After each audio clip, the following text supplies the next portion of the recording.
दादांसाठी बारामती म्हणजे आईसारखी होती. बारामतीचा केवळ प्रत्येक कार्यकर्ता नाही, तर बारामतीचा प्रत्येक नागरिक हा दादासाठी खरा पांडुरंग होता.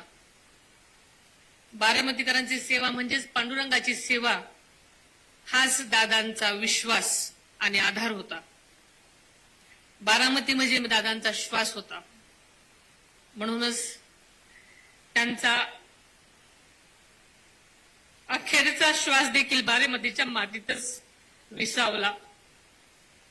बारामतीतल्या प्रत्येक झाडात, फुलात, पानात, रस्त्यात, शाळेत, नदीच्या इमारतीत दादांचा स्पर्श आहे. त्या निर्जीव इमारती, ती न बोलणारी पानं आणि फुलं सुद्धा आज दादांच्या आठवणीने रडत आहेत. बारामतीकरांच्या विकासासाठी, आदरणीय दादांचं स्वप्न पूर्ण करण्यासाठी मी माझं दुःख सुद्धा तळघरात कोंडलं आणि अत्यंत धीरानं आपल्या सगळ्यांसाठी बाहेर पडले. मात्र मला हा धीर